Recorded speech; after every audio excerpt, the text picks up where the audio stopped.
Bueno, vamos a grabar la actividad para poder pues, también compartirla en las redes del colegio. Ya somos unos cuantos, ya somos más de 30, así que si les parece, empezamos puntual y bueno, se irán sumando las demás personas. ¿Ustedes nos escuchan bien por ahora? Cualquier cosa, si no nos escuchan, me avisan y le vamos a pedir que silencien los micrófonos mientras no los usen. Bueno, en el día de hoy vamos a conversar acerca del marco legal de nuestra práctica.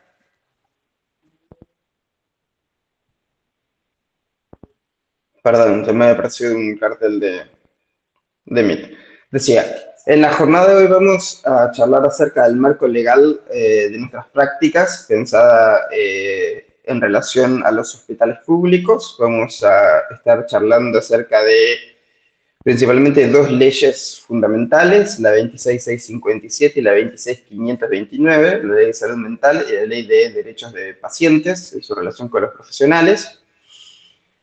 En este contexto vamos a buscar marcar una diferencia entre el paradigma actual que rige y el viejo paradigma higienista que trataba las enfermedades mentales hasta el año 2010 y cómo a partir de estos cambios bueno, se da una nueva forma de tratar con los pacientes. Así que hoy va a estar con nosotros la doctora Telis. Vanina es abogada en salud pública hace muchísimos años. Ella es abogada en el Hospital de Colón, en el Hospital San Benjamín, donde bueno, yo también trabajo, y abogada del Hospital Urquiza de Concepción del Uruguay. ¿No es así, Vanina?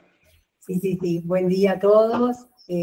Bueno, como ya me presentó, mi nombre es Vanina Telis, soy abogada, y bueno, desde ya agradezco la invitación al Colegio de Psicólogos, al licenciado Pagani, que es con quien compartimos un espacio laboral en el Hospital de Colón. Y bueno, y la verdad que hace ya unos cuantos años venimos abocándonos a la implementación de la ley, que es una ley que realmente con muchos beneficios y con muchas exigencias también para los hospitales. Y bueno, en ese marco es el aporte que podemos dar en nuestra experiencia desde un establecimiento público, bueno, a este nuevo marco legal que realmente tiene muchas virtudes, si bien ha sido muy criticado, al punto de por ahí decir que, bueno, que impedía las internaciones, porque uno ve que por ahí hay casos que resuenan en los medios, y bueno, y ahí dicen, no, ya con la nueva ley, que se le ha criticado demasiado porque dicen, no se puede internar, cosa que no es verdad, ha cambiado los criterios de atención a los pacientes o usuarios, se ha pasado a un modelo más social, ya no es médico-psiquiátrico la atención, sino que se tienen múltiples factores, por eso los hospitales tenemos que adaptarnos a conformar equipos interdisciplinarios, que es lo que pide la ley para la atención de los pacientes, las personas afectadas en su salud mental. Entonces ya no se resuelve como lo resolvíamos antes, con un médico psiquiatra que diagnosticaba, medicaba, derivaba al establecimiento especializado, neuropsiquiátrico, manicomio, como quieran llamar. Ya ahora es una atención que se tiene que realizar en los mismos establecimientos, donde se implicó mucha preocupación en un primer momento, y preocupación y mucha ocupación, porque yo lo que noto, voy a hablar de lo que a mí me toca conocer, que es el Hospital San Benjamín, porque si bien mi cargo es del Hospital Urquiza, ya yo pasé al Hospital San Benjamín, y la verdad que es ahí donde hemos conformado un equipo interesante, que hemos tratado de que realmente se está dando respuesta con muchas dificultades, por supuesto, y con muchas cosas por corregir, pero bueno, que hemos logrado conformar ese equipo, responder a todas las exigencias judiciales que tenemos, para las evaluaciones, para en los casos de internación ni hablar, pero bueno, hemos logrado poder dar cumplimiento con la nueva normativa. Sí, sí, y además, bueno, toda esta modificación, estamos como todavía en me parece, una época de transición en la cual, bueno, la ley no termina de implementarse y estamos aún, me parece a mí, en el proceso histórico en el cual el paradigma sigue mutando, ¿no? Entonces, nosotros partimos de el inicio, si se quiere, de la salud mental, cuando ya no era llamada así, si uno piensa incluso desde la época de Pinel, desde la Revolución Francesa, cuando empezó la idea de que ciertas representaciones subjetivas, en lugar de ser tocadas como posesiones demoníacas o cuestiones más vinculadas a lo religioso, empezaron a ser vistas como algo patológico, ¿no? Psicopatológico. Las primeras respuestas que se dieron a esto tuvo que ver con el encierro, ¿no? O sea, la primera acción que se llevó a cabo fue el encierro y la psiquiatría permaneció tratando los padecimientos mentales más o menos de la misma manera desde que se originó, hasta que empezaron a darse algunos cambios de paradigma en la época que no tiene que ver específicamente con la sanción de la ley de salud mental en 2010, sino que la ley de salud mental viene a ser una lectura que el Estado hace de un cambio de paradigma que empieza a demandarse en sectores de la sociedad, ¿sí? Así como las sociedades, a partir de plantear nuevas visiones, logran hacer que el Estado las formalice, bueno, con la salud mental ha sucedido de este modo, ¿sí? Es decir, a lo largo de los años 60 y 70 han existido, principalmente en Europa, movimientos de desmanicomialización que fueron haciendo preguntas en relación a qué función ocupa el encierro, ¿sí? Entonces, hoy por hoy, uno de los ítems que vamos a tratar en profundidad es qué función tiene una internación, cuándo la hacemos, por qué la hacemos. Desde el paradigma anterior, la internación era casi el primer movimiento frente a la psicopatología. Hoy por hoy es el movimiento más extremo. Por lo tanto, encontramos que hay ya un gran cambio de paradigma a partir del cual tomamos como eje que el encierro por sí mismo no cura, ¿sí? El encierro va a ser un recurso que podemos llegar a tener en algunos momentos, ¿no? Entonces, a partir de esta mutación, no solamente vamos a tener en cuenta que la internación, el encierro, es un recurso dentro de muchos otros, sino que también ha cambiado la perspectiva, ha cambiado el discurso en relación a la discapacidad, ¿no? Acá, por ahí Vanina nos puede dar mayor detalle de esto, pero anteriormente quien era evaluado como discapacitado tenía, bueno, mucha pérdida de autonomía, ¿no? Actualmente esto no es así, ¿no? Está silenciada. Vanina, estás en mudo. Tenés que activar el micrófono. Perdón, lo olvidé. Claramente si hay un cambio que ha realizado la nueva ley de salud mental es justamente garantizar los derechos humanos en todo lo que es la atención de las personas con problemas de salud mental. Entonces, esto fue, ya primero comienza incluso con fallos de la Corte Suprema del año 2005, la Stefano, también la ONU con sus principios respecto a la atención de personas con problemas mentales. Entonces ya viene un movimiento donde se vio que realmente se requería garantizar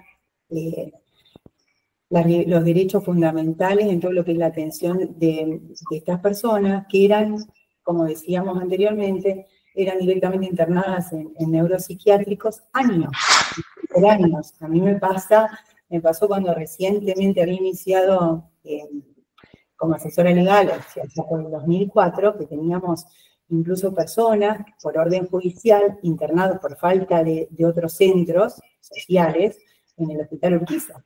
Entonces teníamos gente que estaba años y años internada y no había ninguna evaluación de riesgo. Entonces, ante un criterio de peligrosidad, lo que se hacía, se los encerraba y se los aislaba, cosa que la actual ley lo que hace es que incluso ante una medida extraordinaria como es la internación, se le garantiza a las personas que no pierdan los contactos con sus familias, con sus allegados, no se los puede aislar. A su vez se respeta, tiene todos los derechos y garantías que menciona la ley. Está el derecho a ser asistido legalmente, pueden designarse un abogado, pueden ser, hay que respetar hay que hacerles conocer de una manera efectiva, adecuada, cuál es su patología, dentro de la medida que se pueda, ¿no? O sea, hay que comunicar al paciente o al usuario cuál es su diagnóstico, cuáles son los tratamientos sugeridos, cuáles no son recomendables. Hay que realmente informar, darle a conocer cuál es su problema y escuchar, porque lo que se trata de hacer es de reconocer la autonomía de la voluntad dentro de la medida de lo posible. Ese es un derecho que garantiza expresamente la ley. Respecto a... Sí. Ajá. Escucho. Sí, porque parece que también una diferencia que ahí se vuelve muy interesante es cómo poco a poco se busca hacer, en la medida de las posibilidades, que cada usuario, cada paciente pueda participar de manera activa en su tratamiento, en su malestar, y que la discapacidad no se vuelve digamos, un estigma que nos saca del lazo social, sino que todo lo contrario, se busca hacer que una persona que ha sido evaluada con alguna discapacidad pueda reintegrarse y mantener mayor cantidad de lazos sociales y la mayor autonomía posible, ¿no? Que eso es algo que no estaba para nada presente en el paradigma anterior. Entonces, esto también me parece que se deja ver en muchas cuestiones, ¿no? Si uno piensa cómo eran tratadas las personas con discapacidad antes, cuál era el horizonte que tenían y el horizonte que tienen ahora, la integración que tienen ahora, no es que esas personas se han modificado la forma en la cual se expresa la discapacidad, sino que el discurso de la época ha logrado hacer que la discapacidad entre en el discurso de otro modo, ya no como una estigmatización, sino como un sujeto de derecho y también un sujeto en términos nuestros, en términos subjetivos. Es decir, una persona que tiene deseos, que puede tener su empuje, su intención. ¿Ustedes me escuchan bien o me escuchan con delay, por las dudas? ¿Me escuchan bien? Yo escucho bien. En mi caso, no sé, en todo caso me avisan porque ahí tengo... ¿Se escucha bien? Bueno. No, lo que me interesaba agregar, que entonces la regla es que la atención tiene que ser ambulatoria, lo restrictivo es la internación. El criterio que se tiene en cuenta, que deben tener en cuenta el equipo interdisciplinario para internar a una persona, es que exista riesgo cierto e inminente, en la persona o en terceros. Entonces, ese es el criterio que nosotros, el fundamento de una internación, que exista riesgo. Entonces la persona ingresa para ser evaluada. Por lo general, hablo de lo que nos ocurre a nosotros, generalmente es guardia, la crisis se atiende por guardia, se convoca, se llama al equipo interdisciplinario, el equipo interdisciplinario interviene, evalúan si hay riesgo. Si hay riesgo para sí o para terceros, entonces en ese caso se ordena la internación. Esa orden de internación, ahí tenemos dos tipos de internaciones, voluntarias o integrales. Hoy las internaciones involuntarias. Las internaciones voluntarias son las que cuentan con el consentimiento informado, por la voluntad del usuario, es decir, es como el usuario conjuntamente con el equipo interdisciplinario se ponen de acuerdo en que la medida terapéutica adecuada para esa persona en ese momento es la internación, y lo firma con el consentimiento informado correspondiente. Acá tengo que decir que el consentimiento informado juega un rol fundamental, o sea, es un documento que no puede, que deberíamos implementarlo mucho más, incluso, de lo que lo hacemos. Porque no solo para las internaciones voluntarias, sino después para todo tipo de, yo lo sugiero que siempre quede el consentimiento informado en la historia clínica de cada paciente. Ya sea internado o no sea internado, pero que ya sea por sí mismo, cuando pueden prestar su voluntad, o a través de sus representantes, pero que nos quede siempre en las historias clínicas un consentimiento informado. Cuando el paciente entonces, vuelvo, cuando el paciente consiente su internación, la internación va a ser voluntaria. Está en condiciones de consentirla, ¿verdad? Siempre estamos hablando de que tiene la lucidez suficiente como para comprender que se va a tomar esa medida terapéutica con él y le implica una internación. Entonces, ahí la internación es voluntaria, no se judicializa en un primer momento, sino recién después de transcurridos 60 días corridos.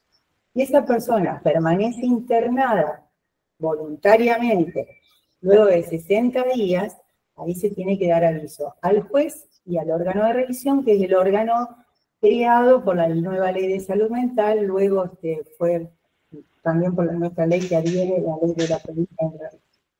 Entonces se comunica a los dos órganos, al órgano jurisdiccional y al órgano de revisión.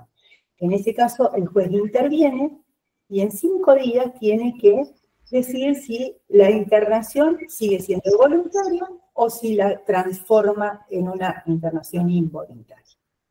En ese caso, que la transforma en una internación involuntaria, puede pedir nuevos informes, claramente, ¿no?, al equipo interdisciplinario.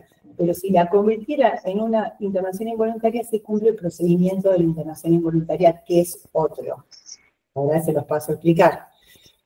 En el caso de la internación involuntaria, obviamente, no se cuenta con la voluntad del usuario paciente. Por lo tanto...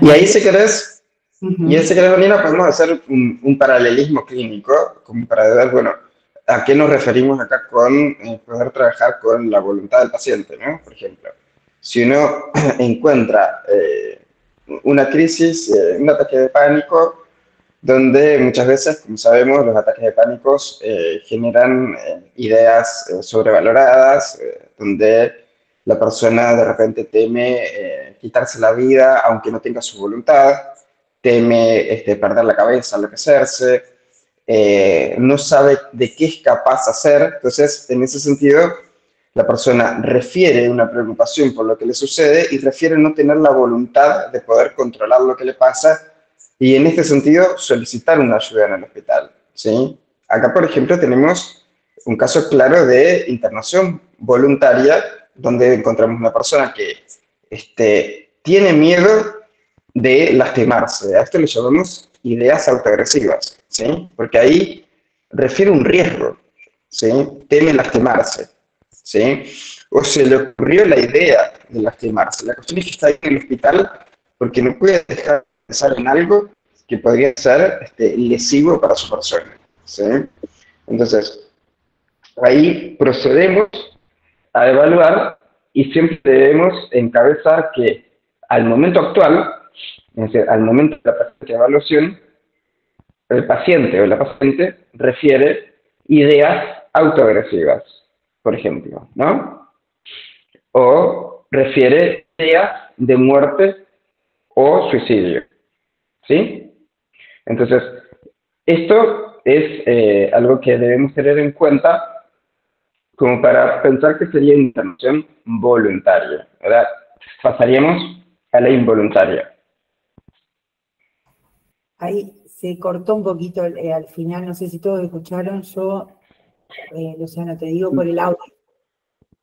Decía que, bueno, que se debe colocar al momento de la evaluación, que al momento actual el paciente o la paciente refiere ideas autoagresivas, ideas de suicidio o muerte, y que ese es el motivo por el cual se lo ha internado de manera voluntaria. Siempre que hay una internación, sea voluntaria o involuntaria, lo primero que tenemos que referir es que existe un riesgo, porque eso es lo que exige la ley. No podemos decir, al momento actual, el paciente se muestra angustiado, se procede a internación voluntaria, ¿sí? O involuntaria, ninguna de las dos. Eso no es un motivo de internación, un error. Ahí la ley nos dice, debemos proceder a un tratamiento ambulatorio, sociocomunitario. Después iremos a eso. Así que bueno, te devuelvo la palabra a Vanina para la parte de internación involuntaria. Involuntaria. Bueno, en el caso de internación involuntaria, el criterio de internación es el mismo, riesgo cierto e inminente. Lo que nos diferencia del anterior, entonces, de la internación voluntaria, es que nos falta el asentimiento del usuario o paciente para ser internado. Y aquí nos cambia el procedimiento, porque la exigencia es absoluta sobre el equipo interdisciplinario que toma esa decisión, porque esa persona se interna contra su voluntad, no contamos con el asentimiento. Por lo tanto, el procedimiento que nos fija la ley es el aviso al órgano de revisión y al juzgado dentro de las 10 horas de haber tomado la decisión de la internación. Y esa orden de internación, además de fundamentar el daño, el riesgo cierto inminente para sí o para terceros, que es lo que se le exige a la orden de internación, debe ser suscrita por 2 profesionales, uno de los cuales tiene que ser necesariamente psicólogo o psiquiatra. Entonces, esa comunicación se le hace al juzgado competente, que es el del domicilio, caso nuestro es el juzgado de familia civil y penal de menores de Colón. Se cursa esa orden, se notifica esa orden de internación, y luego de ello tenemos 48 horas, 48 horas tiene el equipo interdisciplinario para elaborar el informe de las 48 horas, le llamamos, que es el informe más circunstanciado, un informe donde consta la evaluación, el dictamen del equipo interdisciplinario, donde dicen realmente tienen que fundamentar el porqué de la internación y por qué no se utiliza otra medida terapéutica menos restrictiva. Bueno, y también nosotros hacemos un informe único, digamos, donde también volcamos en el de 48 horas el socioeconómico, sociofamiliar, para tener los datos de la persona, de su grupo familiar con el que cuenta, si tiene recursos económicos, más que nada por el tema de su cobertura social, porque es cierto también que si bien son los hospitales por lo general los que se hacen cargo del cumplimiento de la ley, también no es la ley, no se refiere solamente a establecimientos públicos, también los incluye a los privados. Pero entonces es importante saber si la persona que está siendo atendida tiene cobertura y recursos.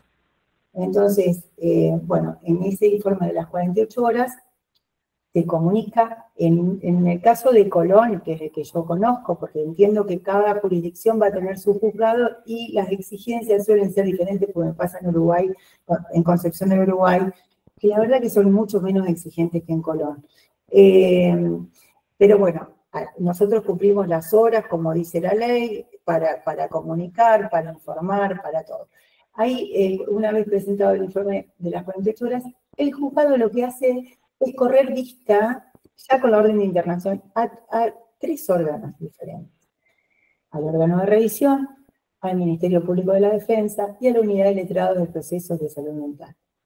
O sea, hay un expediente, lo que quiero decir es que con cada internación involuntaria se inicia un expediente judicial que tramita ante el juez competente de cada lugar.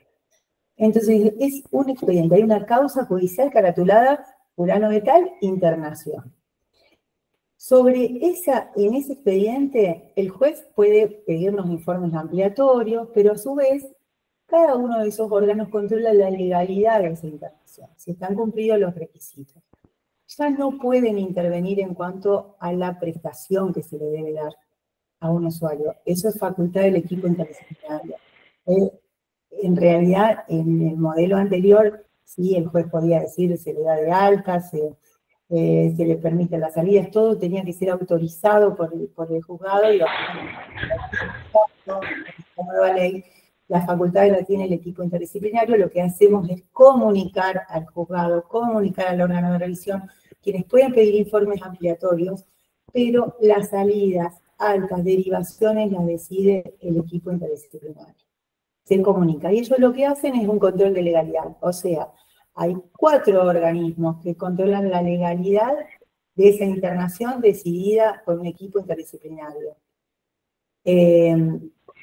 Luego de esto quiero decirles también respecto a la internación involuntaria, que no puede excederse de 90 días corridos. Entonces, uno puede, cada 30 días, después de este informe de las 48 horas, de correr vista a todos los organismos, y los organismos nos pueden pedir informes ampliatorios y demás, sí está la carga legal que cada 30 días se debe informar, se debe actualizar el estado de ese paciente. Y fundamental porque continúa internado. Eso fundamental que continúe el riesgo, ¿sí? Pasado transcurrido los 90 días, el juez puede pedirle al órgano de revisión que sea evaluado el paciente por otro equipo interdisciplinario, para ver si coinciden respecto al riesgo de la necesidad extrema de la internación. En el caso que haya divergencia entre el equipo interdisciplinario del hospital donde se encuentra internado el paciente y el que dispone el órgano de revisión, el juez va a resolver, y siempre de acuerdo a la medida terapéutica más conveniente o que más respete los derechos del paciente. Eso sería respecto a las internaciones involuntarias, que la verdad nosotros, cada vez que tenemos internaciones involuntarias, no tenemos sábado, no tenemos domingo, estamos cumpliendo con las horas todo el tiempo, y nos exige legalmente, nos pone a favor de responder todo lo que se nos requiere.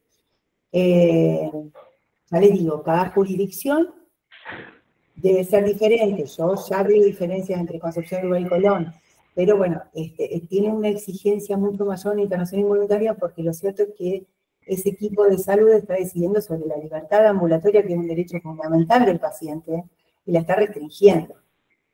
¿Y quiénes son los que tienen esa facultad de restringir la libertad? Los jueces, luego de un juicio, o en el marco de un juicio, con una condena, luego de sustanciado todo un juicio. En este caso, esa atribución la tiene el equipo de salud mental, por razones de salud, claramente, y siempre en beneficio de la persona y de terceros.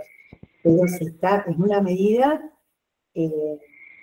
extrema e importante, porque en realidad puede venir cualquier respuesta respecto a que el mismo paciente puede tener un abogado, sus representantes legales, con un abogado y decir, bueno, quiero mi internación ya, porque ahí hay una injerencia a los derechos fundamentales. Entonces, por eso es importantísimo la fundamentación, que a mí no me pasa tanto con los psicólogos, sí mucho con los médicos, que no escriben. Los psicólogos no, por eso ustedes los dejo a un lado, pero los médicos, que yo siempre pido, fundamenten las prácticas, fundamenten las prescripciones médicas, porque lo cierto es que el paciente hoy en día puede decidir si hace o no hace un tratamiento. Eso está dentro de la ley de los derechos del paciente. Entonces, hay una autonomía de la voluntad que se respeta a rajatabla, y excepto en contadísimos casos donde la persona no tenga lucidez. Entonces, por eso es fundamental dejar, no importa que se deje de más registro. Por ahí nos manejamos en los hospitales comunitarios, la demanda, el formulario del consentimiento informado, el formulario de la orden de imputación. No sé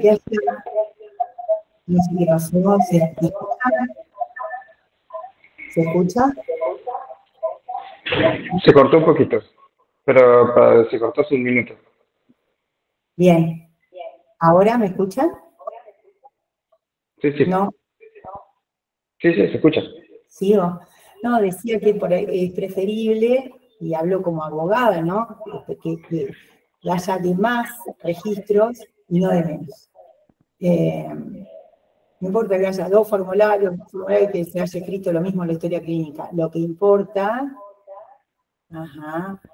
bien, ahí hay un mensajito de Sofía. Y también hay una pregunta de Sabrina. No sé si querés hacer una pregunta ahora, Sabrina. Hola, ¿qué tal? Hola. ¿Qué tal? Bien, soy Sabrina, yo soy psicóloga, trabajo en el hospital de General Ramírez y nosotros agradecemos más que nada esta capacitación porque teníamos justo varias dudas respecto a este tema. Y una de ellas es la siguiente. Nosotros acá en el hospital no tenemos guardia de salud mental. Con mucha suerte contamos con un psiquiatra que viene, o sea, tenemos dos, uno ya no va a venir, nos queda uno que viene una vez a la semana. Y las psicólogas trabajamos, estamos cubiertos de lunes a viernes solo a la mañana. Nos pasa que cuando llegan casos a la guardia durante otros horarios, y si se requiere de una internación involuntaria, ¿qué hacemos en ese caso? Porque entiendo que para realizar una internación involuntaria necesitamos la firma de un médico y de un psicólogo o de un psiquiatra. Entonces, hacemos siempre agua en ese tema, digamos, porque no contamos con el personal. Entiendo. Entiendo porque es el problema que nos ha ocupado y nos sigue ocupando en salud pública el tema de las guardias, de las crisis. Nosotros por eso trabajamos como en la conformación de un equipo sin los recursos que dice la ley. Esa es la crítica que yo sí voy a hacer, y no a la ley, sino la ley es maravillosa, que nos da mayor presupuesto de salud mental justamente para poder dar respuesta y tener el recurso humano y necesario como para atender esa demanda. Yo te soy sincera, en realidad estamos obligados a la atención. Nosotros hemos tenido reuniones con el órgano de revisión en estos casos. Si no tienen guardias, la internación la realizan. Esto es lo que ha hecho el órgano de revisión en reuniones en nuestro hospital. Que la firme, no importa, que la firme el personal que está en la guardia. Todo respecto a eso, te dice que no, en realidad hay que tratar la ley. Perdón, no se escucha mucho. ¿Podrá Luciano mutarse? Porque no... hacen eco, me parece, ¿no? Estamos los dos con los teléfonos, con los micrófonos activados. Luciano. A ver. A ver, ¿ahora mejora? A ver si mejora ahora. Ahora sí se escucha. Bien. No, te decía que en realidad eso a nosotros nos habían autorizado del órgano de revisión, porque nos pasaba lo mismo en un primer momento, que lo firmara el médico de guardia con el enfermero. Pero tengo que decirte que en una de las internaciones involuntarias, una de las observaciones de donde el órgano de revisión pidió una amonestación para el Hospital San Benjamín era porque faltaba una firma. Entonces, esa informalidad que nos había autorizado, se ve que judicialmente no estamos tan autorizados. Entonces, lo cierto es que nosotros lo que hacemos, como entran en crisis y hasta el momento de estabilizarlo, lo tomamos como una internación clínica. Hasta que interviene el equipo interdisciplinario, es una internación clínica, si queda en la guardia. ¿Se entiende? O sea, recién puede ser desde la intervención del equipo interdisciplinario cuando uno puede ordenar una internación de salud mental. Nosotros, la verdad, hemos ganado horas muchas veces de esta manera, porque hasta que lo estabilizan en una guardia, no lo hacemos pasar desde el ingreso a la guardia, sino desde que interviene el psicólogo o psiquiatra. Y sí, lo que instrumentamos en el Hospital San Benjamín es un sistema de guardias pasivas. Entonces, para que no quede descubierto, eso, bueno, Luciano, que es uno de los que lo hace, lo puede decir mejor cómo se organizaron, pero sí, con guardias pasivas, entonces te llaman de la guardia, vas, firmás, si es una orden de internación y evaluás que hay riesgo, firmás conjuntamente con el médico de guardia, y ahí ya es suficiente, ahí ya se cumple. Yo lo que quiero decir es que nosotros, desde los hospitales, tratemos de cumplir con todas las formalidades legales, porque a veces nos dispensan determinadas formalidades, pero en algunos momentos esa dispensa no está. Entonces a mí me ha tocado, ya les digo, esta situación, y que por esta situación después tuvimos una observación que la tuve que recurrir, porque dije, no, presenté un recurso por eso, porque dije, no. Entonces voy a que vean la posibilidad de que quede internado esas horas hasta su estabilización y hasta que tome intervención el equipo interdisciplinario, y vía guardias pasivas lo podrían ir cubriendo. Bueno, ahí dependerá también de la gestión de que haya guardias pasivas.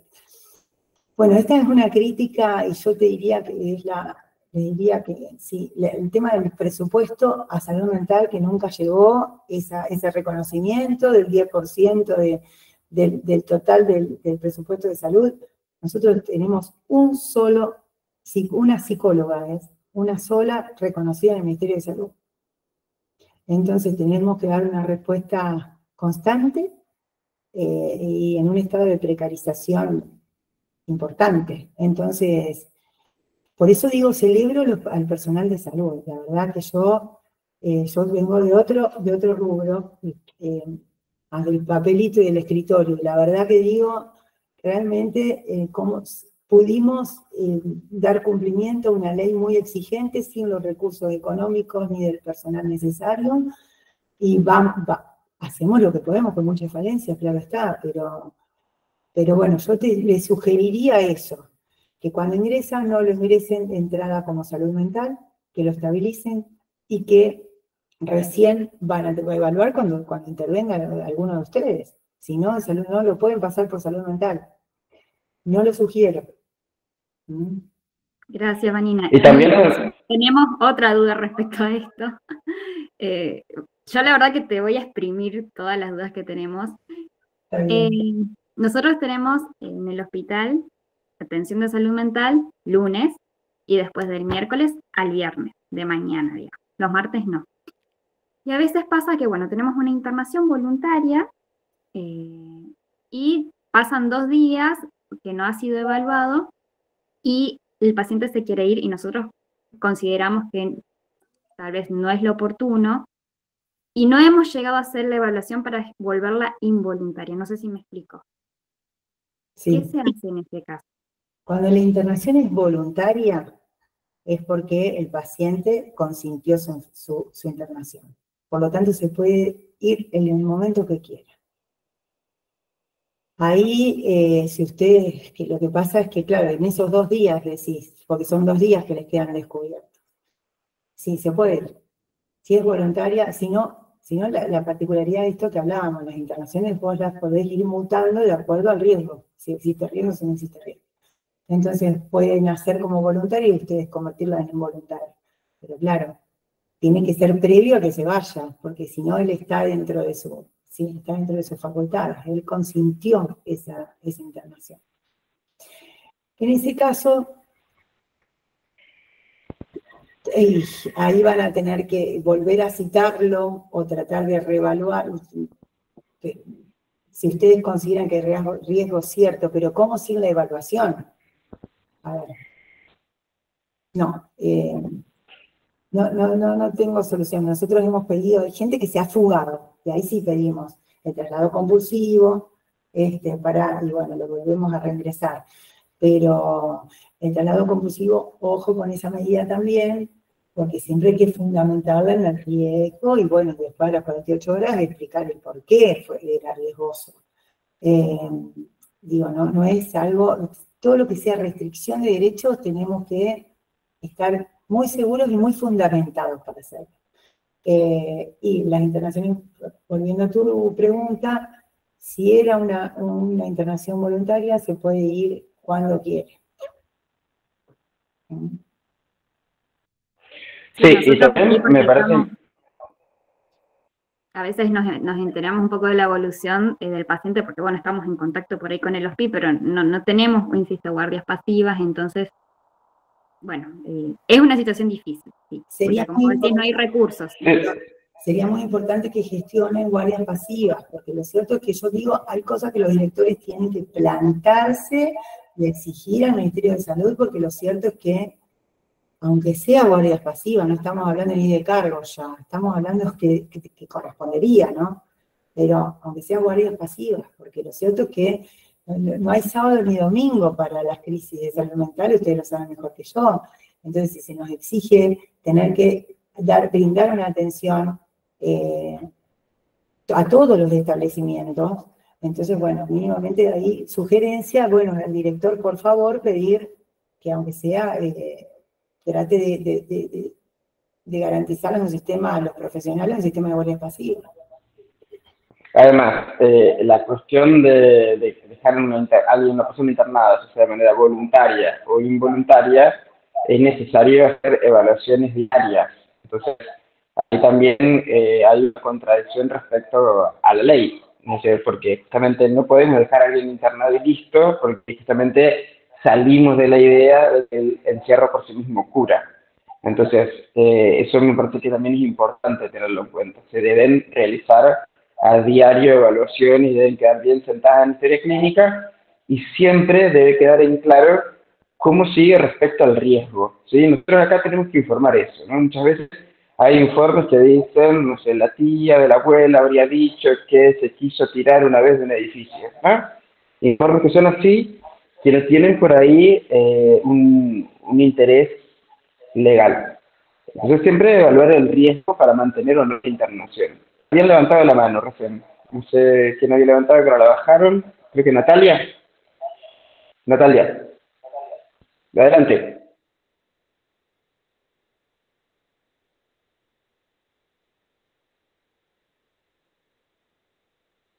Está silenciada. Ahí está. Bueno, ¿qué tal? Buenos días. Yo soy médica psiquiatra del Hospital de San Miguel de San Salvador, Entre Ríos. El tema de las guardias pasivas es algo que lo venimos pidiendo imposible. Se generan otros tipos de problemas que no viene al caso, pero voy a hacer una pregunta puntual.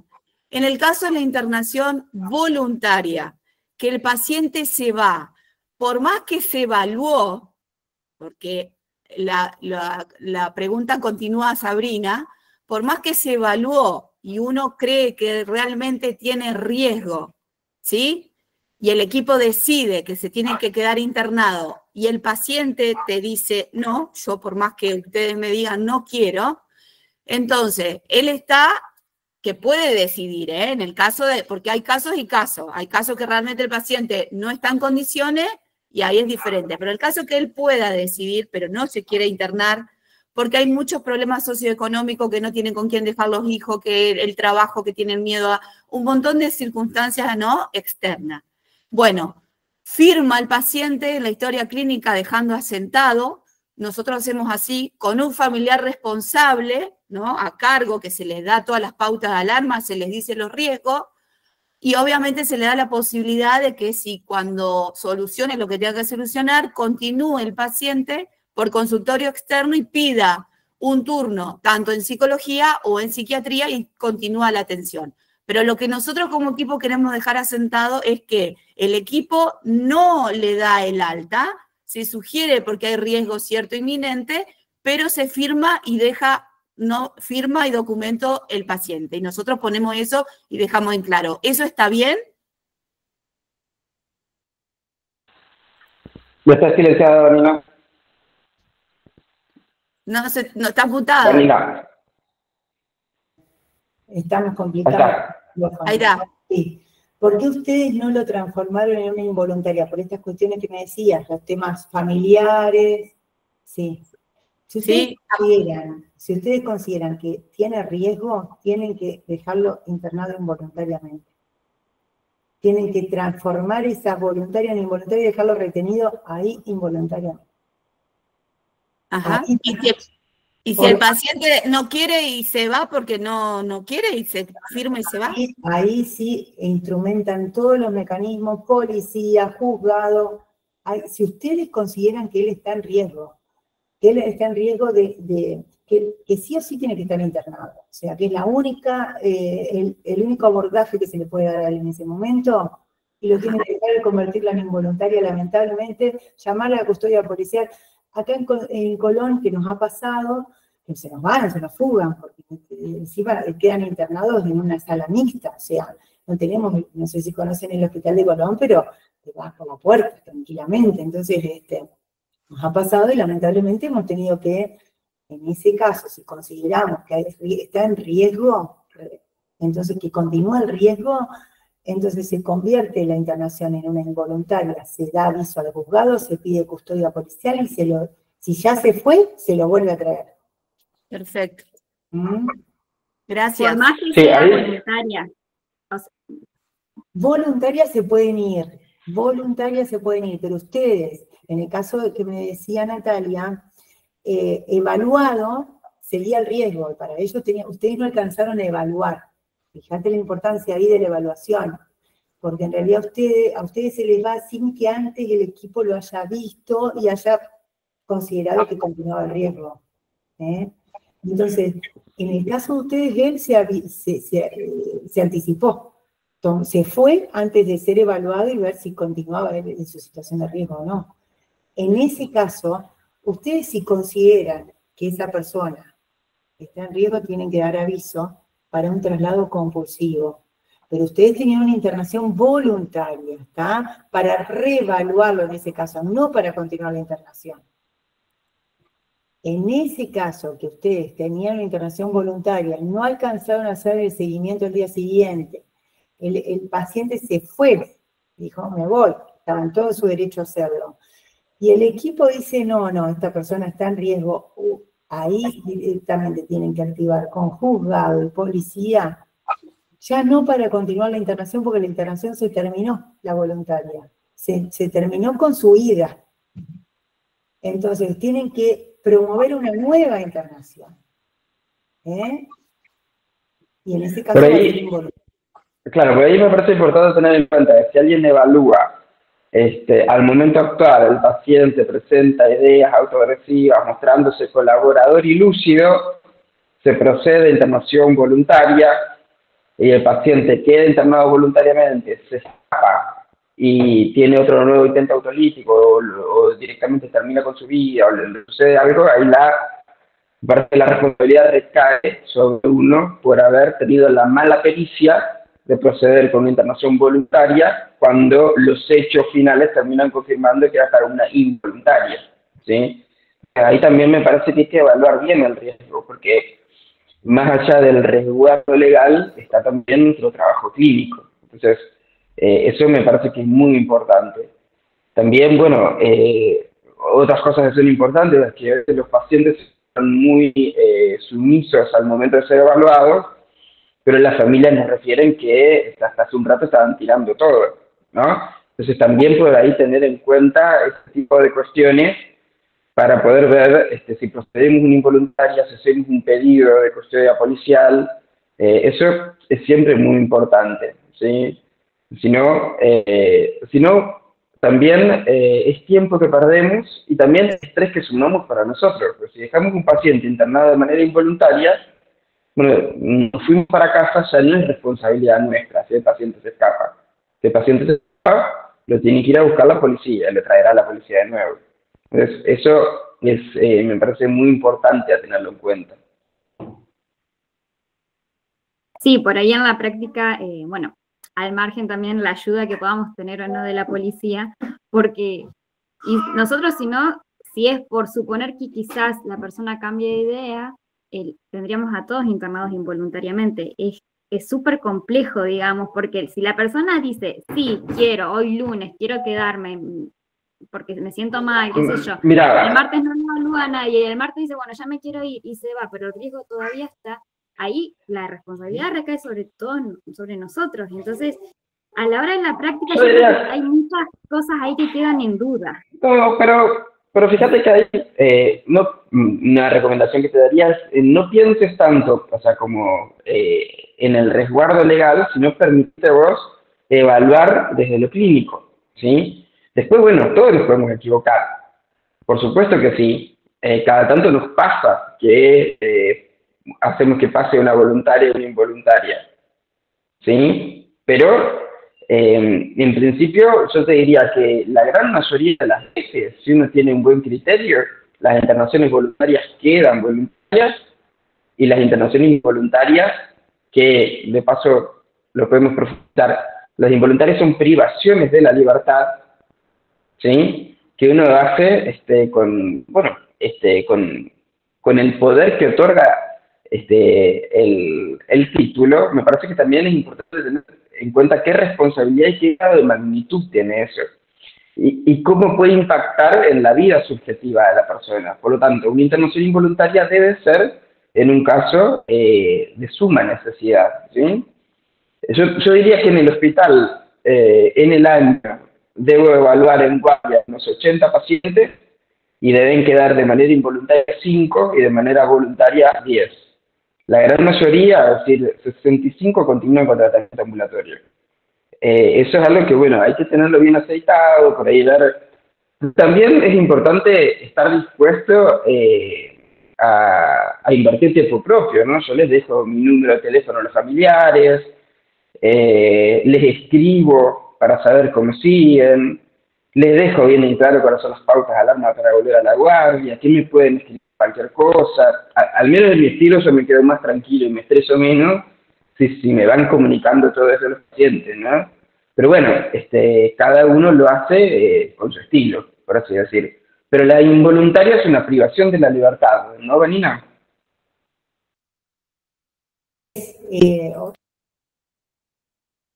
Ahí está, ahora sí. Yo que hoy lo comenté, que en realidad los únicos que tienen esa facultad son los jueces, de privar de la libertad a las personas, y en este caso, por eso hay que tener en cuenta la magnitud de la medida, ¿no? ¿Cuánto implica? Retener a una persona internada contra su voluntad es una privación de su libertad ambulatoria. Por lo tanto, siempre con que el equipo tenga, no es que ahora no tienen que internar más gente por miedo, no, pero el saber que hay que fundamentar, saber que se inicia un proceso judicial donde hay 4 órganos que nos están mirando lo que hace el equipo de salud. Están mirando si faltó una firma, si cumplimos con las horas, pero están observando si esa persona, también es cierto, si esa persona se le respetaron sus derechos, si el consentimiento informado en ese caso lo firmó en un estado de lucidez o no. Entonces, nosotros tenemos 4 órganos que supervisan la actuación del hospital, de los hospitales públicos, que sabemos perfectamente que los hospitales públicos estamos dando respuesta con los recursos que tenemos, que son los mismos de hace años.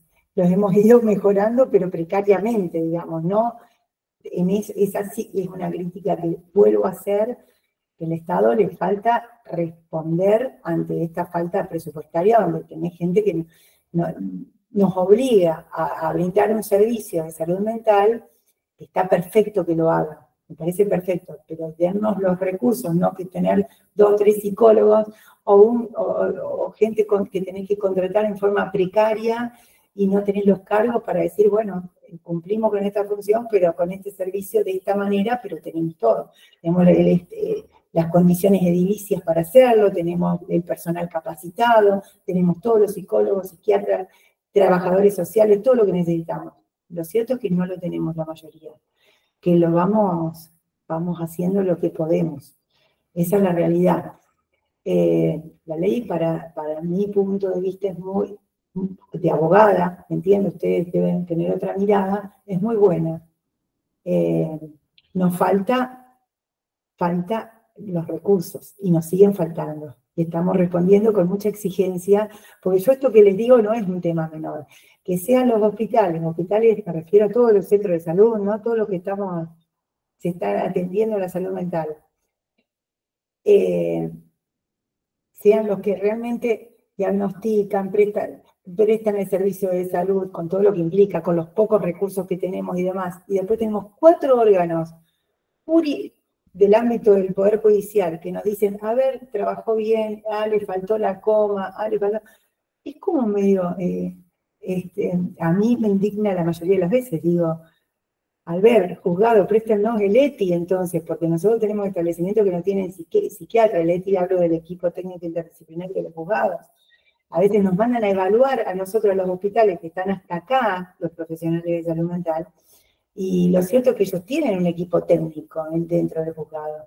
Entonces, Bueno, esto, por supuesto que la salud mental nos ha generado no solo conflictos internos, donde uno tratando de dar respuesta a todas estas exigencias, nos entran en discusiones, yo miles, sino también con el Poder Judicial. Con el Poder Judicial que nos controla, hizo bien, hizo mal, legalizamos, no legalizamos. Es decir, miren que seguimos en las mismas condiciones de hace 5 años atrás. Tenemos, porque recordemos que nosotros adherimos en el 2016, ya hace 9, pero bueno, hace 9 años que estamos esperando una mejora presupuestaria, eso es cierto también. Para que no tengan que vivir estas cosas, de no tener, hay días sin atención y muchos lugares sin psiquiatra. Colón tiene psiquiatra recién desde hace unos meses.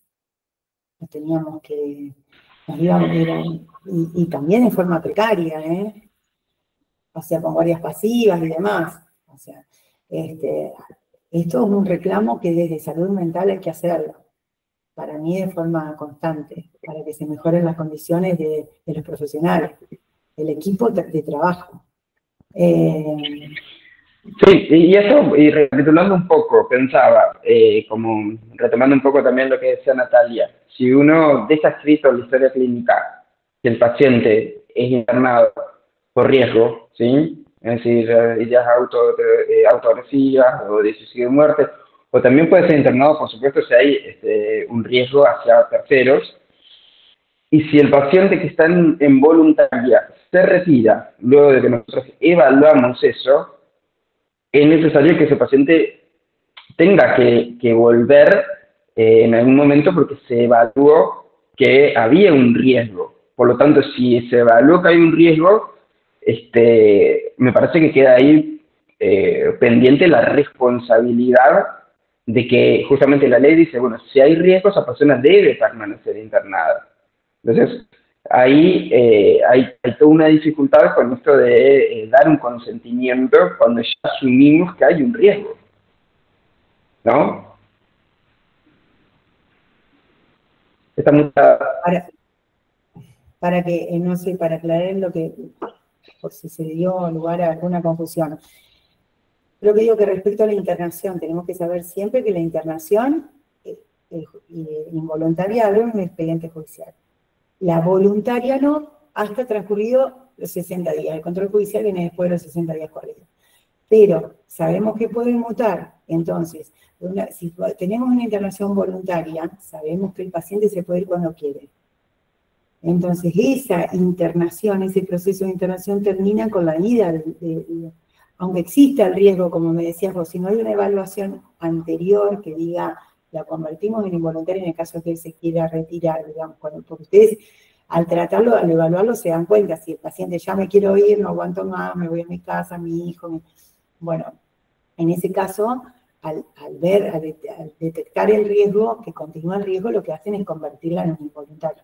Si no llega esa evaluación, antes de la ida del paciente en una internación voluntaria, esa internación se termina. Lo único que podrían llegar a hacer, si ustedes sospechan que hay un riesgo cierto inminente, avisarle al juzgado, avisar a policía y hacer, ahí sí, un traslado para reevaluación, porque no lo alcanzaban a evaluar. Entonces, para la evaluación, lo evalúan y ahí, de nuevo, abren otro proceso de internación si consideran que corresponde. ¿Se entiende? Esa internación que se inició como voluntaria termina el día que el paciente se externa. Por voluntad propia, aunque continúe el riesgo, si ustedes no alcanzaron a convertirla en involuntaria, ese proceso se terminó. Tienen que iniciar otro. ¿Se entiende eso? Ajá, perfecto. Eso quería aclarar. Bueno, después me parece importante tener en cuenta otra de las cosas que vos mencionabas ahí, el informe de las 48 horas, que es un informe que en media carilla se le puede hacer, ¿no? Eso muchas veces debemos tener en cuenta que debe haber, primero, siempre en toda evaluación se debe comenzar hablando del estado actual del paciente, ¿no? Porque, bueno, también uno puede evaluar que el paciente no está en riesgo y, bueno, en el momento actual, pues mañana uno no sabe. ¿Se escucha? Se corta. Se corta un poquito. ¿Se corta un poco? Bueno, lo que quería mencionar es acerca de los pasos del informe de 48 horas. ¿Sí? Bueno, si no, cualquier cosa, menciona luego, Vanina, la cuestión de, bueno, tiene que ver con que haya un pronóstico, un diagnóstico, un plan de tratamiento. Sí, el informe de las 48 horas, pues yo les comentaba que ordenar una internación involuntaria basta con que la orden de internación surja de esa orden, que hay un riesgo cierto inminente para la persona, el riesgo de daño para sí o para tercero. Con eso ya es suficiente y tiene que ser firmado por 2 profesionales, uno de ellos psicólogo o psiquiatra, lo repito para... Y a las 48 horas de ordenada esa internación hay que informar más, hay que explicar más el tema de la internación. Entonces hay que mencionar la evaluación realizada, el dictamen del equipo interdisciplinario, todo lo que se ha podido averiguar respecto a ese paciente, respecto a su grupo familiar, sus antecedentes. Nadie puede quedar internado por antecedentes, eso sí, no puede ser eso, expresamente lo que dice la ley. Pero quiero decir que todo lo que se ha podido recabar de información, el diagnóstico que se le ha dado por el equipo interdisciplinario, el tratamiento que se le ha aconsejado, y fundamentar el porqué de la internación. O sea, que ese es el abordaje idóneo para la situación que plantea el paciente. Entonces, ese informe se acompaña al juzgado a las 48 horas. Entonces, ante la crisis se evalúa, se ordena la internación y a las 48 horas se informa más circunstanciadamente. Luego de ese informe, el juez debería autorizar, digo debería porque ese es un paso que en algunos juzgados no se cumple, autorizar la internación, denegarlo o pedir informes ampliatorios. En nuestro caso, por lo general se piden más informes y se corren las vistas a estos órganos que le digo que tienen intervención en el proceso judicial. Y que hacen ese control de legalidad, a ver si el equipo interdisciplinario está procediendo conforme a la ley o no. Luego, ya sabemos que cada 30 días de la internación, el juez va a pedir un informe para ver si continúan, y ahí habrá que nuevamente informar circunstanciadamente de si continúan las condiciones de riesgo, qué tratamiento se le está dando, cuáles son las terapias que está realizando y demás. Y no puede excederse los 90 días porque, o sea, la internación involuntaria sí puede excederse. Lo que digo es que hasta los 90 días de internación involuntaria, ahí el juez puede pedir intervención al órgano de revisión para que intervenga otro equipo interdisciplinario. Ese sería la internación involuntaria, que es lo que más nos genera más controles. No sé si todos los que trabajan, la mayoría, ¿no?, de los participantes trabajan en salud pública. Sí, bien. No sé si todos cuentan con abogados, cómo hacen las comunicaciones, eso sí me queda ¿cómo hacen para presentar? Porque, por ejemplo, en Colón, a mí con mi matrícula de abogada me confirman, o sea, me insertan en el Poder Judicial, en el sistema del Poder Judicial, y ahí me van notificando absolutamente de todos los pasos, de todas las vistas que contesta Defensoría, órgano de revisión y demás.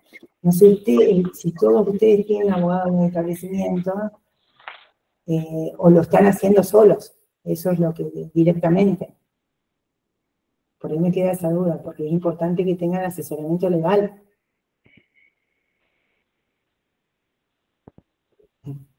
Bueno, hay una pregunta que dicen a mucha gente. Parece que no, parece son los menos los hospitales que tienen el asesoramiento legal, ¿no? Son los menos.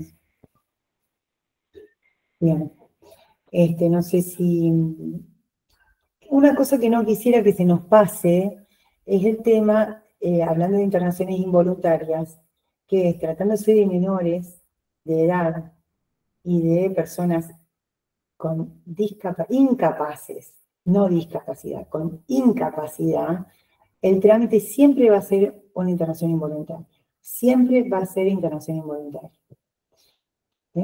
O sea, el procedimiento va a ser este que les decía anteriormente. 10 horas se avisa al juzgado, 48 horas se informa, y después cada 30 días puede pedir informes.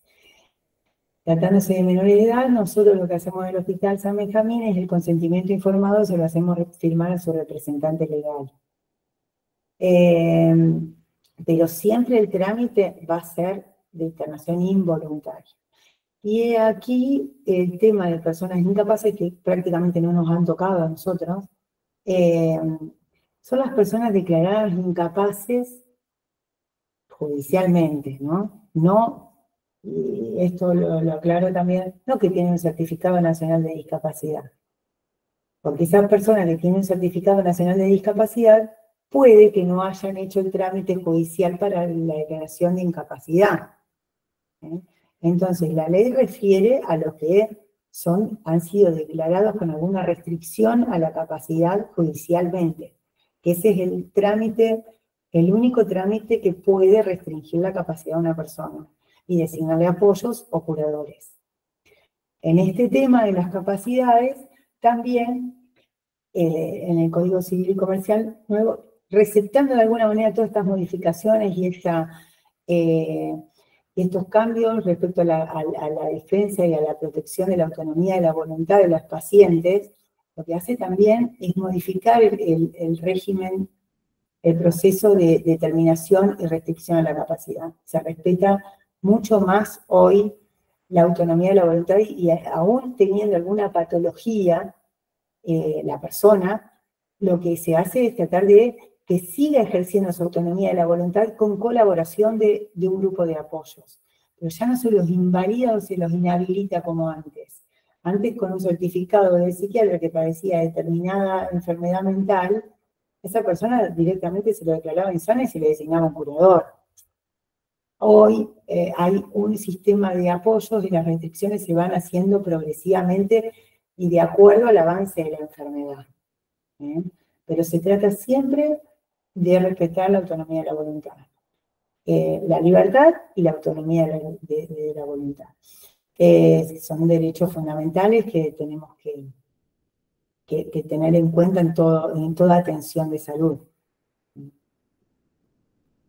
El tema, vuelvo a decir, el consentimiento informado es muy importante.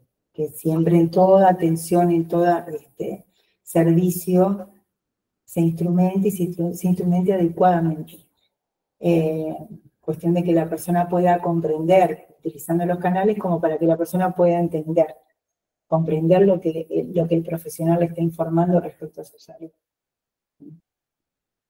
Bueno, no sé si hay alguna otra pregunta.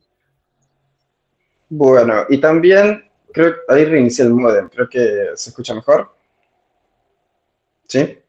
Bueno. Bueno, también lo que me parecía importante mencionar otras cosas que tienen que ver por ahí con lo cotidiano, ¿no? Es común que algún psicólogo o psiquiatra envíe un paciente al hospital y diga que se tiene que internar, ¿no? El paciente llega con un papel que dice, bueno, se tiene que internar, firmado por el psiquiatra, o hay veces que ni siquiera mandan nada y dice se tiene que internar.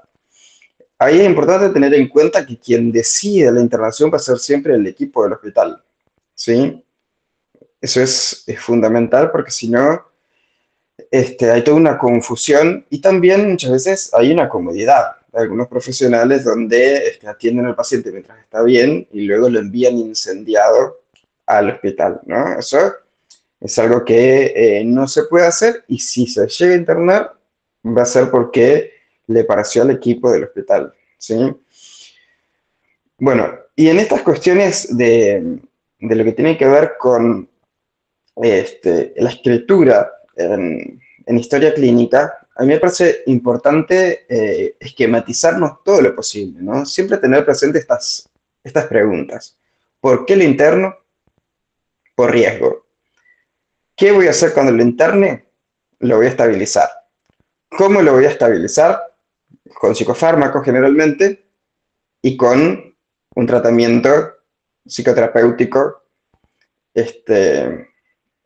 o con un tratamiento psicológico, se podrá decir. ¿Qué se espera? Bueno, se espera trabajar en un plan de externación.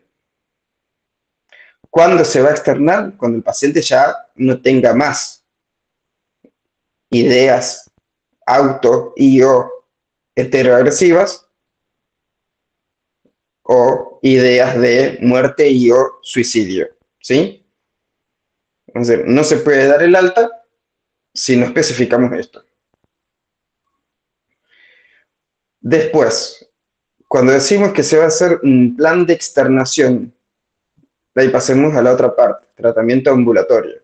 No podemos dar un alta si no nos aseguramos de que haya un tratamiento ambulatorio, ¿sí? Tampoco podemos evaluar un paciente en guardia y no asegurarnos de que tenga un tratamiento ambulatorio para el motivo que consultó, por más que no sea una internación, ¿sí? Nosotros debemos garantizar tratamiento ambulatorio, ¿sí? Y en las historias clínicas no explayarnos tanto, pero ser específicos. Estas cosas no pueden faltar. ¿Está en tratamiento ambulatorio? Bien. ¿Con quién? ¿Sí? ¿Dónde? ¿Sí? Y también, en este sentido, ser detallistas en según lo refiere el paciente, según lo refiere tal y tal familiar del paciente. ¿Sí? Nosotros no afirmamos nada de esas cosas. Decimos que lo refirió. ¿Sí? Entonces, tener en cuenta que lo refirió el paciente y también tener en cuenta que lo refirió en el momento actual es fundamental. ¿Sí? Eso como para protegernos y poder evaluar tranquilos. Entonces, el tratamiento ambulatorio, que también muchas veces va acompañado de la evaluación de trabajo social, ¿no? Porque trabajo social va a tener que, en el mejor de los casos, garantizar lo ambulatorio, es decir, visitar al paciente, saber si el paciente está en condiciones de sostener un tratamiento ambulatorio, ¿no? Pues estamos hablando de una persona que está deprimida y es una depresión severa, seguramente va a requerir un acompañamiento, una ayuda. Por lo tanto, nuestras evaluaciones deben tener una lógica. Es decir, no voy a poner que el paciente tiene una depresión severa, que se va de alta a la casa y ninguna otra indicación. No puedo poner se va de alta porque al momento actual niega ideas auto y heteroagresivas y listo. Todo lo otro también es importante, ¿sí? Entonces, organizar esto no solo de lo legal, sino también desde lo clínico, y también organizarlo desde lo clínico, de este modo, es una forma de prevención de la salud, ¿sí? Nosotros, cuanto más organizamos esto, más logramos bajar el índice de asistencia a guardia. Hay pacientes que asisten muchísimo a la guardia. Eso es algo que tenemos que ponernos como objetivo, que no pase más.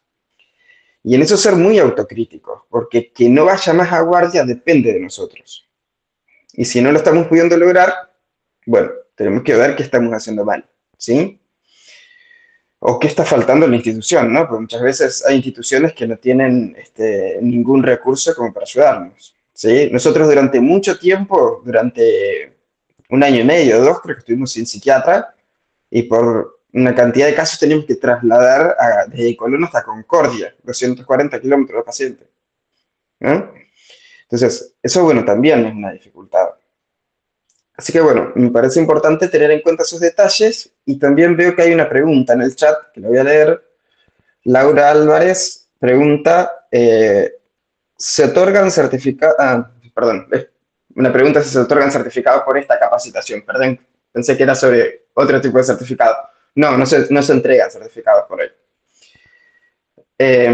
Así que, bueno, también me parece importante tener en cuenta que en este sentido, poder evaluar con este paradigma actual los pacientes no implica que nunca internemos, ¿sí?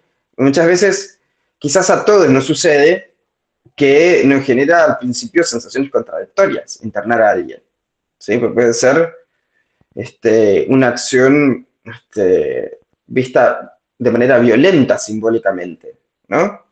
Y en cierto sentido podría ser leída de ese modo, pero es importante, bueno, esto poder trabajarlo, no sé, en un análisis propio, con nuestro propio psicólogo, pero es algo que frecuentemente nos sucede cuando recién comenzamos a trabajar, ¿sí? Es decir, internar a una persona es algo que va a quedar como una marca muy grande en la subjetividad de la persona, ¿sí? Estar internado por salud mental. Y eso también es importante poder trabajarlo, es decir, trabajar que esa internación no quede como un estigma que afecte para siempre a la persona, ¿sí? Así que bueno, no sé si querían hacer algunas preguntas más. Me pasó algo que quería agregar. Bueno, se me fue la idea. Quería aportar, a ver, del tema. No, ahí me acordé.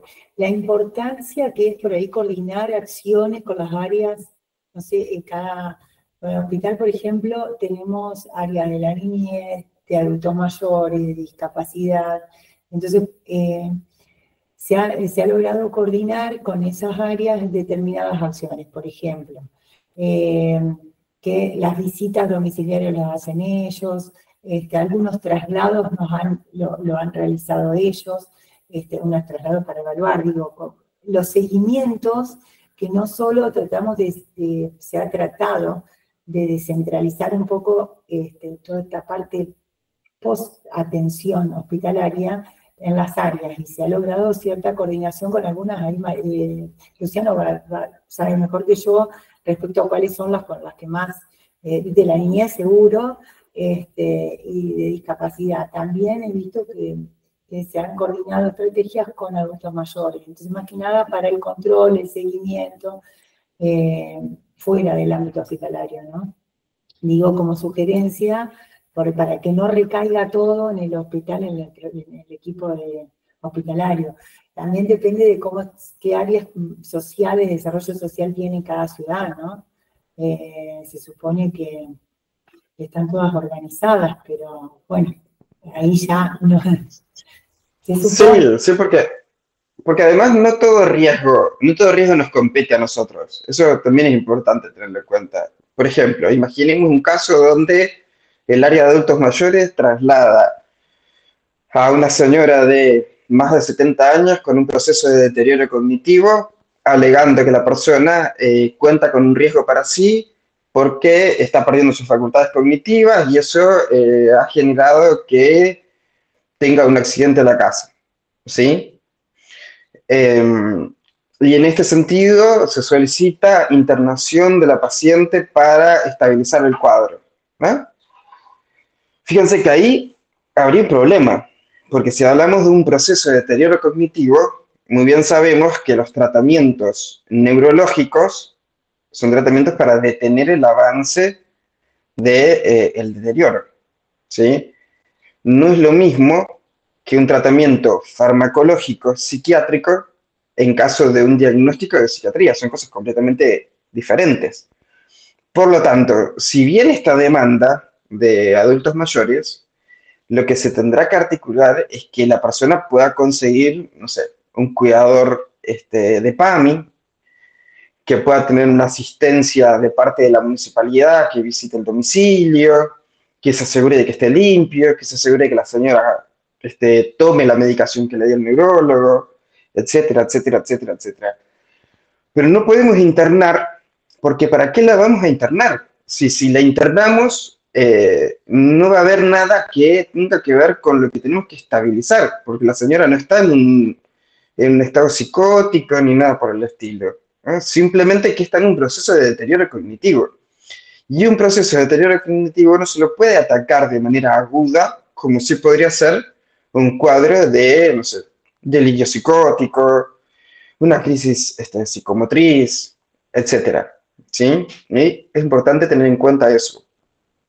Y respecto a las crisis, muchas veces podemos encontrar que llegan a la guardia cuadros de bipolaridad desestabilizado, ¿no? Son por ahí los cuadros más sencillos de poder pesquisar, porque la bipolaridad en estado maníaco es bastante estridente y se deja ver inmediatamente, ¿no? Entonces, ahí podemos encontrar una persona que en ningún momento dice que se va a quitar la vida, ni que le va a quitar la vida a otros. Pero está diciendo que llegó al hospital, invento, ¿no? A hacer milagros de Dios y va a sanar a 700 millones de almas, soplando con el aire de sus pulmones, y de repente quiere ser el director del hospital, y de repente dice que nadie lo entiende y uno lo ve excitado, alterado. Bueno, sabemos que una crisis maníaca o hipomaníaca que no refiera ideas autoagresivas sí tiene un comportamiento que es de riesgo, y eso también lo podemos especificar. Porque nosotros podemos decir, bueno, teniendo en cuenta su sintomatología, suponemos la existencia de un diagnóstico de bipolaridad en un estado de crisis maníaca, donde el paciente, a causa de su estado, no tiene registro de la realidad y debe ser estabilizado, porque no lo podemos dejar que se vaya a la casa así, porque de repente Dios le dio alas y se tiró del lugar más alto de la ciudad, ¿sí? Entonces también el riesgo lo debemos tener que pesquisar y saber informarlo, ¿sí? ¿Dónde está la auto y o heteroagresividad? O quizás en este caso no hay una agresividad discursiva, pero sí hay una conducta de riesgo. Y esa conducta de riesgo tiene que ver con su estado, ¿sí? Eso me parece que es muy importante tener en cuenta, ¿sí? Otra cosa a tener en cuenta, y es como para charlarla ya con los médicos de guardia, es que no todo estado de malestar psíquico es para llamar al psicólogo o a la psicóloga de guardia, ¿no? Si una persona, esto pasa, que por ahí el médico nos llama y dice, bueno, que hay una persona que está llorando desconsoladamente, muy angustiada porque se peleó con su novia. No es un motivo ese, a priori, para una evaluación, ¿no? Pues dice, bueno, ¿y qué dice el usuario? Dice que quiere hablar con alguien porque se siente triste, angustiado, etc. Bueno, eso es para ya directamente pasar un tratamiento ambulatorio, ¿no? En ese caso, envío un horario, un día, para que esa persona vaya, consulte y continúe de manera ambulatoria, ¿no?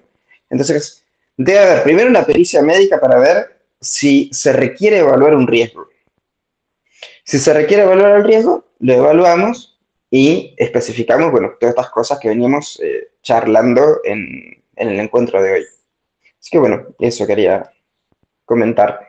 No, porque seguramente a ustedes les pasará que a veces la demanda del servicio es bastante injustificada, así como les decía anteriormente, que tenemos incesantes notificaciones de oficios judiciales para que evaluemos, para que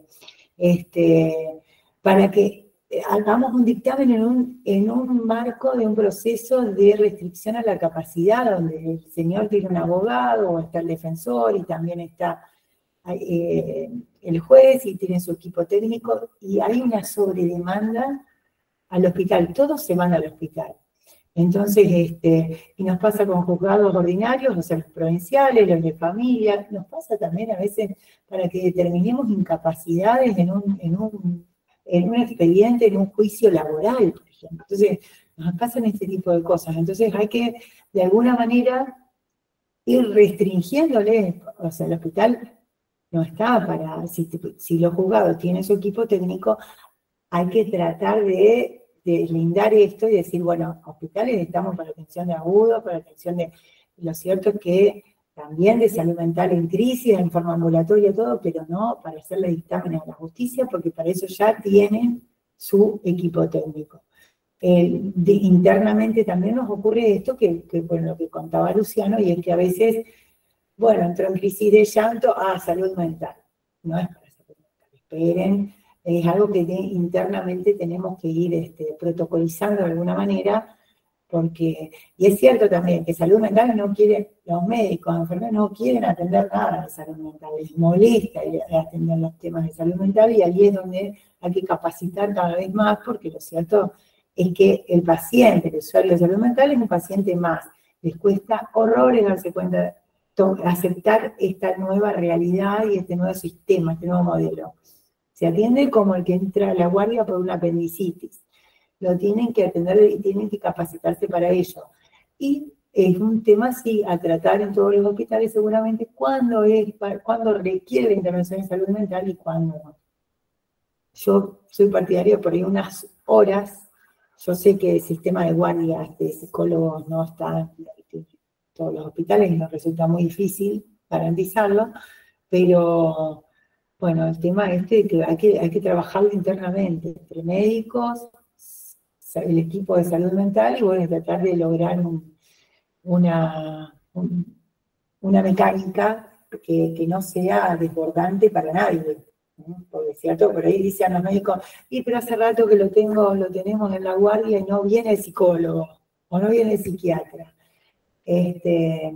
Bueno, la queja de ellos, pero lo cierto ¿es para salud mental o es realmente, es para la guardia o le podés dar un turno y después viene directamente instrumentarlo que puede ir un turno a la salud mental, pero de forma ambulatoria? Entonces, bueno, son todas cosas que siempre vamos a tener que ir trabajando y bueno, y pautando de alguna manera, ¿no? Y con los otros organismos lo mismo, porque ahora nos pasa a veces en este intento de coordinar con las áreas de desarrollo social, y por ahí nos piden determinados trabajos que les corresponde a ellos. Si puede ir el psicólogo al domicilio estamos atendiendo dentro del hospital, la demanda que encima aumenta. Entonces, bueno, para eso puede ir el área, a ver en qué condiciones está viviendo la señora, si está bien, si está tomando la medicación. Tratar de coordinar con otras áreas, no absorber todo absolutamente porque de esa manera sí resulta imposible responder a toda la demanda. No sé si estás de acuerdo con eso, Luciano. El tema de las áreas, ¿cómo ha sido desde tu función de psicólogo? ¿Has logrado coordinar? ¿Has logrado determinados pacientes? Me interesa.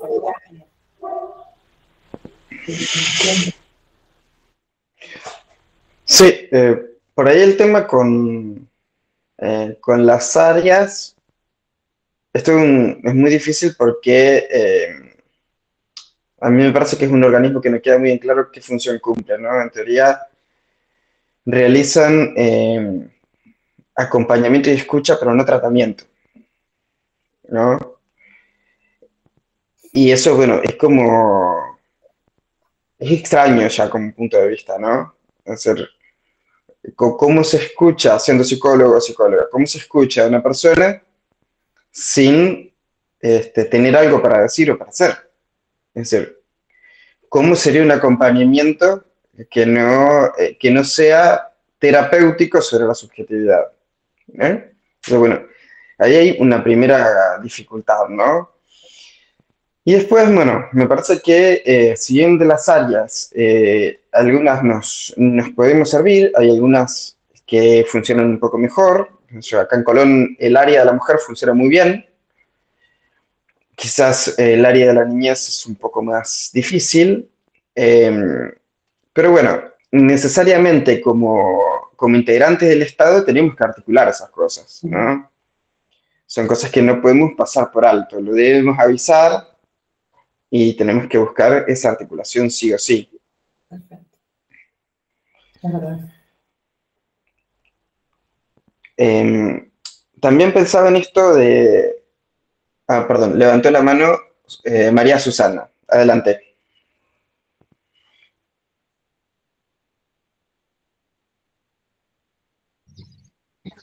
Buen día. Soy María Susana Benítez, soy de San Salvador, soy asesora legal.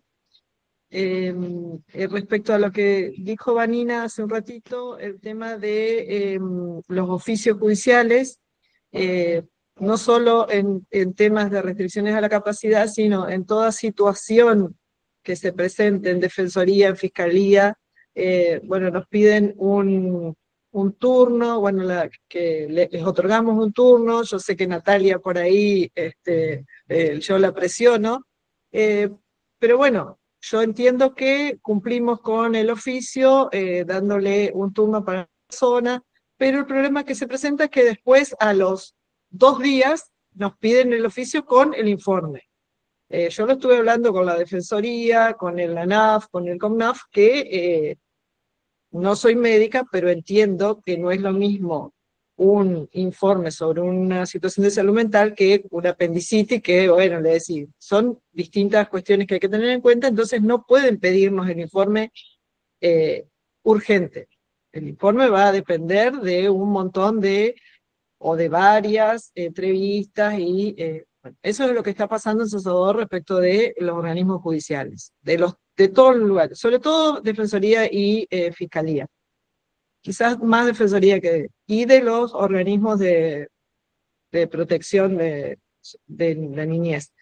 Así que, bueno, eso es una de las cosas que estamos tratando de poner un freno.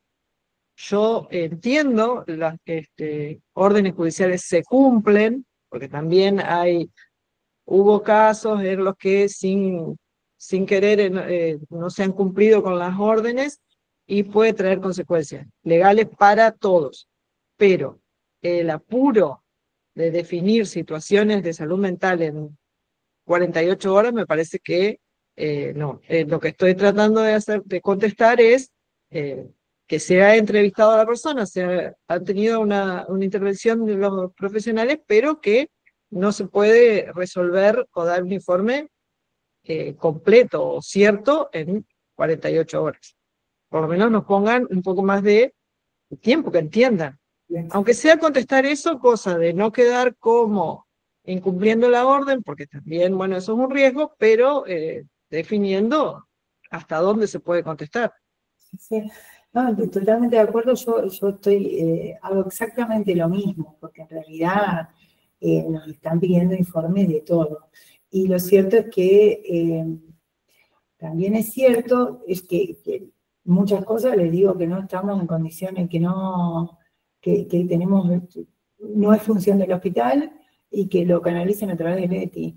Lo firmo yo, porque por ahí el director no se anima, ¿no?, a acompañar ese tipo de informes, pero realmente sí contesto de esa manera, porque si los dejamos, siempre nos van a sobredemandar al hospital. Parece que el hospital es para todos, porque como tenemos guardia, la guardia parece que es para todo, para informes, no solo el servicio de guardia, sino para todo. Entonces no puede ser que hay organismos para hacerlo, están creados, hay cargos. Por eso yo vuelvo a decir, que brinde cómo está esto organizado, que por ahí hay que, no sé si lo vamos a llegar a ver nosotros, pero digo, no puede ser que sea solo hospital público que brinda un servicio de salud mental y que después tengamos 4 órganos viendo qué hacemos nosotros.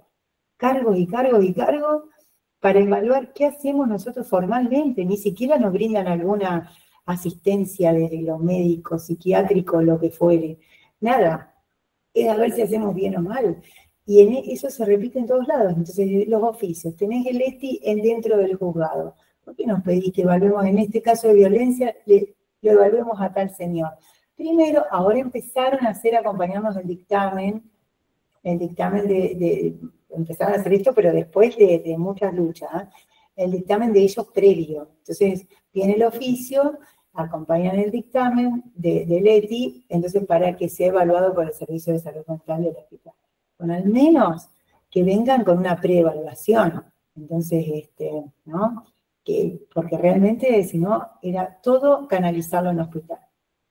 Y la verdad que no estamos tampoco para eso. Para asistir a todos los órganos no estamos, sino que nos den otros recursos. Es así. Sí. Y también una cosa que yo insisto mucho es que el hospital es una institución clínica, no una institución forense, por ejemplo. Eso es fundamental por esto de las demandas que a veces vienen del juzgado, ¿sí? Y como sabemos, la psicología forense es casi una carrera aparte, ¿no? Es algo muy distinto a lo clínico, y que no debemos entrar en eso nunca. Nosotros no debemos peritar ningún paciente. ¿sí? No debemos peritar ningún paciente nunca, no es nuestra función. Lo que podemos hacer es evaluarlo clínicamente, ¿sí? Entonces, muchas veces, a causa de los juicios abreviados, hay pacientes que están con libertad condicional, probation, creo que es lo mismo, ¿no? Y tienen, parecido, tienen que cumplir algunas cuestiones, ¿no? Generalmente incluyen, por ejemplo, no hacer disturbios en la vía pública, etcétera, etcétera, y asistir a un tratamiento psicológico, ¿sí? Entonces, a ver, ahí en principio nosotros debemos tener en cuenta dos cosas. Al paciente que viene por el juzgado estamos obligados a atenderlo, le tenemos que atender, sea un abusador, sea un asesino que salió de la cárcel hace un rato, no podemos negarle el certificado de que asistió, ¿sí? Ahora, simplemente poner eso, ¿no? Bueno, fulano de tal o fulana de tal asistió tal y tal día a la consulta de psicología.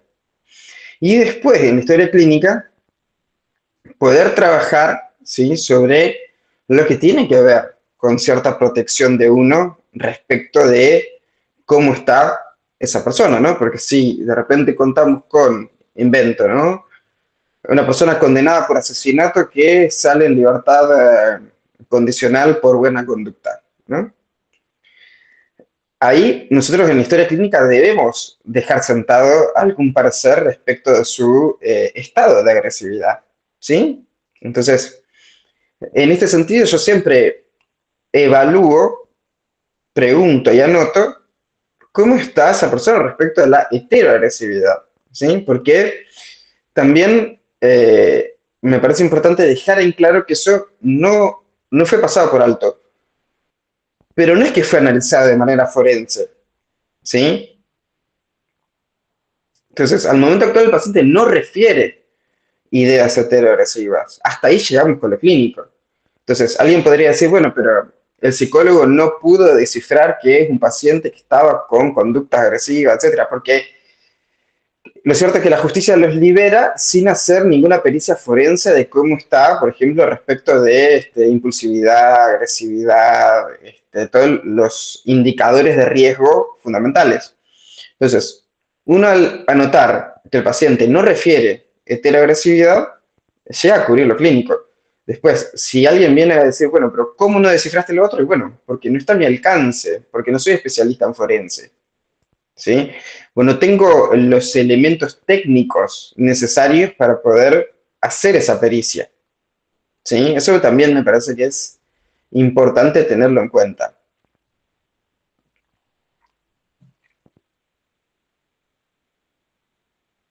Yo no sé si tienen alguna consulta que podamos ayudar, responder. Natalia. Bueno, la verdad que quería agradecerle porque ha sido muy interesante todo, a pesar de que uno a veces sabe estas cuestiones, pero lo que pasa es que la teoría es una cosa y en la práctica resulta otra.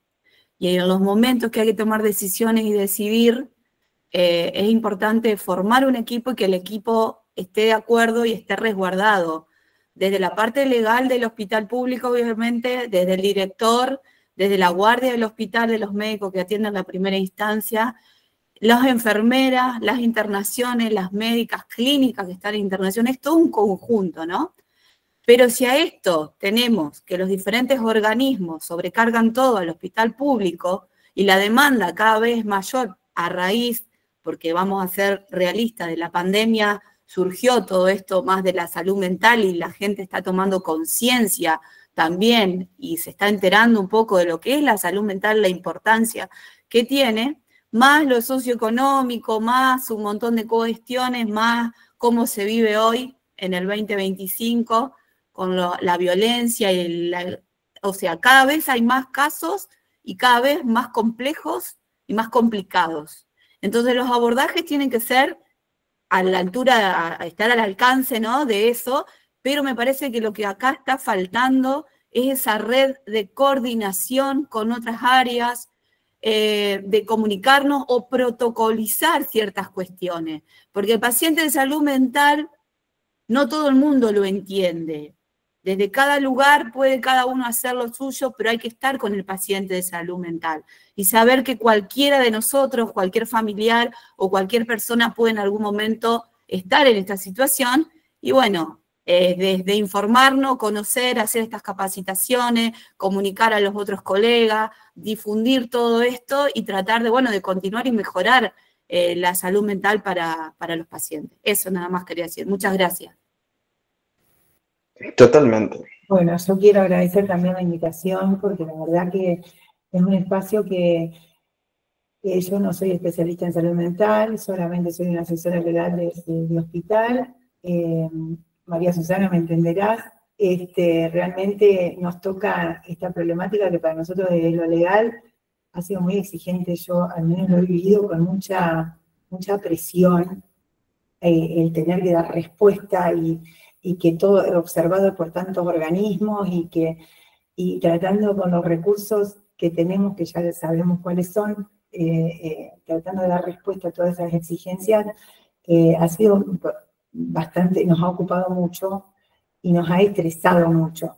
Creo que todo ha sido para mejor, aún así.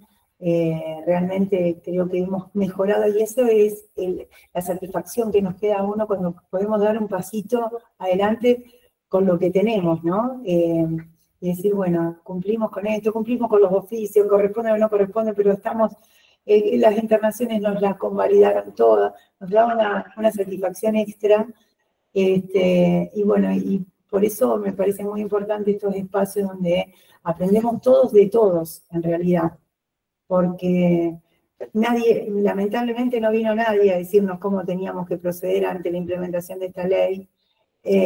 No tuvimos indicadores y tuvimos que ir aprendiendo con la experiencia misma y con los casos que nos han ido tocando, y muchas veces sin saber. O sea, hemos tenido que aprender a la fuerza situaciones, y la verdad es que es muy importante que estos espacios para mí. Realmente yo por eso agradezco, Luciano, que me hayas tenido en cuenta. Espero haber aportado algo de, al menos, compartir lo que es nuestra experiencia de un hospital público con muy pocos recursos. Y bueno, y de esto que surja ideas como para ir mejorando la prestación que vamos a seguir realizando con mucho compromiso, porque lo que yo siempre digo que el personal de salud tiene compromiso. Mucho compromiso, mucha responsabilidad. Habemos de todo, eso es cierto, pero solamente los hospitales públicos pueden lograr que esto, con lo que tenemos, vuelvo a decir, pueda darse respuesta a tanta exigencia, y solo porque hay gente detrás trabajando con mucha responsabilidad, con compromiso. Y la verdad es que, bueno, yo agradezco mucho de haber compartido este espacio. Estoy a disposición. Cualquier cosa, los que no tienen abogados, o que por ahí queramos hacernos interconsultas o lo que sea, estoy a disposición. Luciano tiene mi teléfono, así que bueno, eso, ponerme a disposición también en lo que pueda aportarles, ayudar. Así que bueno, ha sido un placer. Bueno, muchas gracias, Vanina, y clarísima, además todo muy práctico y tiene que ver con lo cotidiano en nuestro trabajo, nuestras verdaderas dificultades. Bueno, como ustedes sabrán, yo soy miembro del consejo directivo del colegio.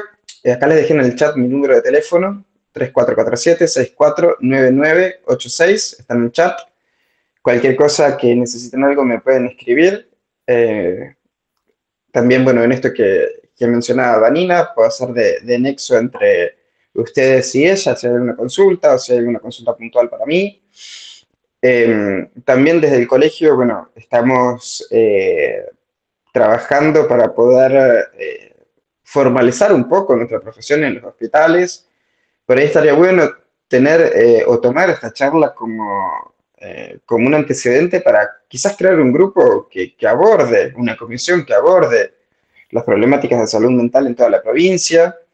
Sabemos que solamente en Paraná la ley de salud mental se aplica más o menos fiel a su espíritu, porque cuentan con el Hospital Monovalente, porque tienen otros recursos.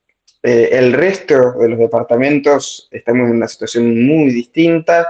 Es una provincia además bastante grande para la población que tenemos, estamos bastante lejos de los lugares de principal atención, así que los invito a que me escriban y que, bueno, sigamos trabajando en estas cuestiones por el colegio.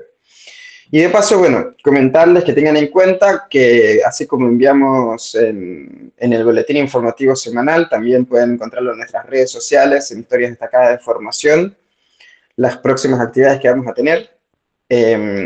Ahora, el mes que viene, vamos a estar a final de mes con Pablo Peusner, que es un psicoanalista que traemos desde Buenos Aires a Colón, pero la actividad va a ser bimodal en caso de que quieran participar, psicoanálisis con niños y niñas para pensar el dispositivo analítico en relación a madres, padres y parientes de niños y niñas en análisis, desde una perspectiva psicoanalítica. Así que bueno, eso.